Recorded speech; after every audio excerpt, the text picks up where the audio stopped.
December প্রথম এই স্থাপনাটির ভিত্তিপ্রস্তর। এখানে 7টি স্তম্ভ রয়েছে, যেন 7টি বুক ফাটানো আর্তনাদের গল্প। এই স্তম্ভগুলোর দিকে তাকিয়ে থাকলে মনে হয় কারা যেন চিৎকার করে বলছে, আমরা আছি, আমরা দেখছি, ভুলে যেও না।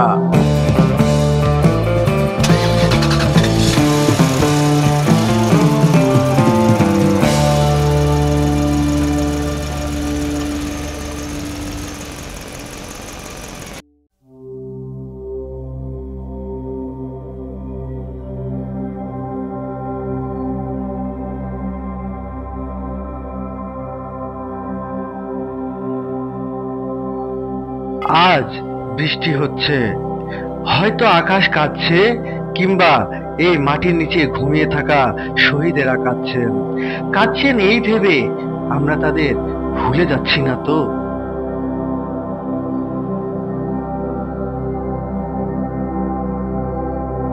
আমি এখন দাঁড়িয়ে আছি সেই মাটিতে, যেখানে ঘুমিয়ে আছে হাজারো নাম না জানা বীর শহীদ সন্তান।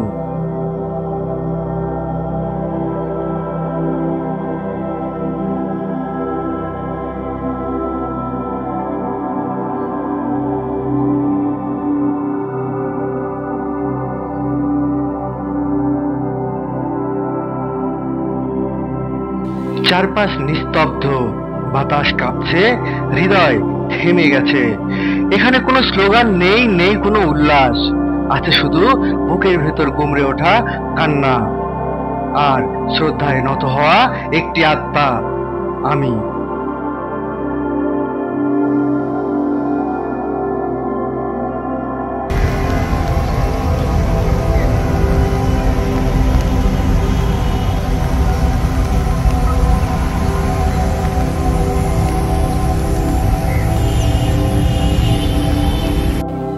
1971, একটি বছর, একটি গর্জন, একটি অগ্নিস্নান, 30 লক্ষ প্রাণ, 2 লক্ষ মা বোনের সম্ভ্রম। একটি পতাকা ওড়াতে এতটা দাম কে দেয়? দিয়েছে এদেশেরই মানুষ। তাদের কারো বয়স ছিল মাত্র 17, কারো 22। তারা জানতেন না তারা ফিরে আসবেন কিনা, তবুও গিয়েছিলেন মুক্তিযুদ্ধে। 1972 সালের 16 ডিসেম্বর প্রথম এই স্থাপনাটির ভিত্তিপ্রস্তর স্থাপন করেন। হয়তো তিনিও চোখের জল ফেলেছেন, কেননা যাদের জন্য এই দেশ পেলাম তাদের বেশিরভাগই তখন ছিল না।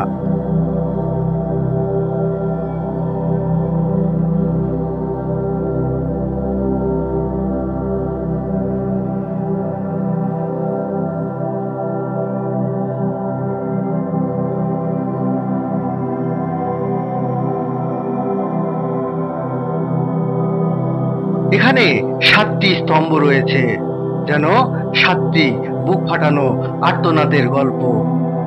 এই স্তম্ভগুলোর দিকে তাকিয়ে থাকলে মনে হয় কারা যেন চিৎকার করে বলছে, আমরা আছি, আমরা দেখছি, ভুলে যেও না।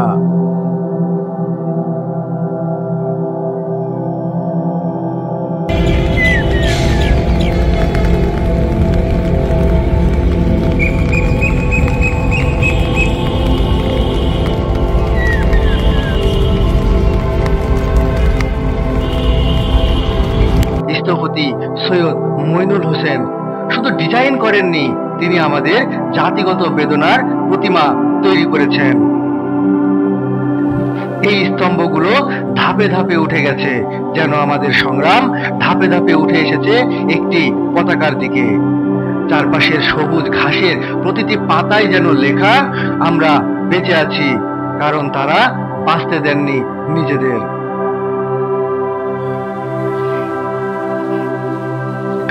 16 ডিসেম্বর বিজয়ের দিন। প্রত্যেক বছর এই দিনে সকালবেলায় সূর্য ওঠে একটু ধীরে, যেন সেও দাঁড়িয়ে শ্রদ্ধা জানায়। রাষ্ট্রপতি, প্রধানমন্ত্রী, হাজারো মানুষ এসে দাঁড়ান, কিন্তু শহীদদের সামনে সবাই সমান। ফুল পড়ে, গান বাজে, কিন্তু এই সৌধ চুপ করে থাকে। তার নীরবতাই যেন সবচেয়ে বড় ভাষণ। এটা কেবল স্মৃতি নয়, এটা শপথের জায়গা। 21শে ফেব্রুয়ারি, 26শে মার্চ, 16ই ডিসেম্বর, এই তিনটি দিন যেন ত্রিকালব্যাপী কান্না আর ভালোবাসার মিলন। রাত 12টা 1 মিনিটে যখন প্রথম ফুল ফোটে, মনে হয় কেউ একজন চুপি চুপি বলে উঠছে, আমরা তোমাদের অপেক্ষায় ছিলাম। এই সৌধ হয়ে ওঠে ভালোবাসার এক বেদি, যেখানে শুধু ফুল না, ফিরে ফিরে আসে কিছু না বলা মনের কথা। এখানে বসে থাকলে মনে হয় সময় থেমে গেছে। পাখিদের ডাক, বৃষ্টির ফোঁটা, স্তম্ভের পড়া ছায়া, সবকিছু যেন বলে, তোমরা যারা এসেছো শুনে যাও আমাদের গল্প। এই জায়গা কেবল দর্শনীয় স্থান নয়, এটা অনুভব করার মতো। এখানে দাঁড়ালে চোখে জল আসে, কারণ হৃদয় বুঝে ফেলে এই সৌধ আমাদের আত্মা।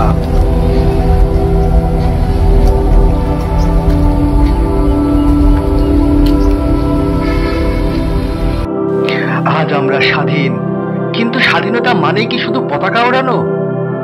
স্বাধীনতা মানে ইতিহাসকে বুকে ধারণ করা, ভুল না করা, শহীদদের নাম ভুলে না যাওয়া। এই সৌধ আমাকে বারবার শেখায়, যারা বুক দিয়ে দেশ বানিয়েছে তাদের ইতিহাস ভুলে যাওয়া অন্যায়।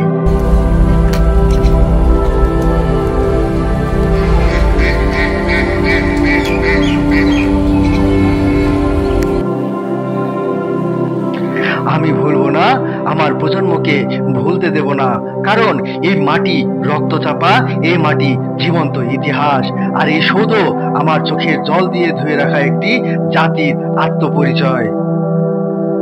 বাংলাদেশের সকল শহীদদের প্রতি রইল হাজার সালাম। আপনারা বেঁচে আছেন, থাকবেন যতদিন বাংলাদেশ থাকবে।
আঙ্কেল, আপনি কি চা এখানেই বিক্রি করেন না বাইরে করেন? এখানে করেন। এই যে বৃষ্টির ভিতরে বেচা বিক্রি হয় না? হাইটে হুটে চতুর্দিক হাইটে হুটে বিক্রি। মানুষও আমাকে ভালোবাসে, টাকা ছাড়া কথা বলে। তাই মানে গেট খুলে 10টায় খোলে। 10টায় খোলে। আমি 10টায় ঢুকি। আমার সময় দেখা যায় একটু বৃষ্টি একটা হলে 10:30 বাজে। 10টার সময় দর্শনার্থীর জন্য 10টার সময় গেট খুলে দেয়। 10টায়। কয়টা পর্যন্ত খোলা থাকে? এখানে 5টা পর্যন্ত থাকে। 5টার পরে মহিষাল দিলি পরে আমি বাইরে আছি, সবাই বাইরে আছে। আচ্ছা, আমাকে একটু যারা বলেন, আপনি তো প্রতিদিনই আসেন এখানে, প্রতিদিন আসেন, ছুটির দিনে আসেন, ছুটির দিন বাদেও আসেন, সকাল থেকে বিকেল পর্যন্ত যতক্ষণ খোলা থাকে ততক্ষণ পর্যন্ত আপনি এখানে থাকেন। এখানে যে দর্শনার্থী আসে, এখানে তাদের সিকিউরিটিটা কেমন? সিকিউরিটি এরা ডিউটি মিউটি করে, ধরেন ওদের যে কাজ সেই কাজ করে। যেমন দেখা যাচ্ছে যে এই সাইডটাতে আমি যতদূর দেখছি যে একদম বাগান অনেক, ঠিক আছে, বাগানের ভিতরে ওই সাইডে অনেক ফাঁকা। হ্যাঁ, এই যে এই সাইডে যেমন ফাঁকা। ও আচ্ছা, এই সাইডে পুলিশ দেখতেছি পাহারা দিচ্ছে, মানে পুলিশ সব সময় এই জায়গায় ইয়ে করে পাহারা দেয়, সারাদিন পাহারা দেয় সব সময়। তার মানে এখানে সিকিউরিটি অত্যন্ত টাইট। এখানে অবজেকশন দিয়েছে যে তোমরা একটু পাহারাটা, কোনো গ্যাদারিং, কোনো ঝামেলা যাতে না হয়। এটা হলো প্রতিষ্ঠান জায়গা, ভালো জায়গা, আধুনিক জায়গা। আপনারা এটা নিয়ে পরিবেশটা ভালো করে চলবেন।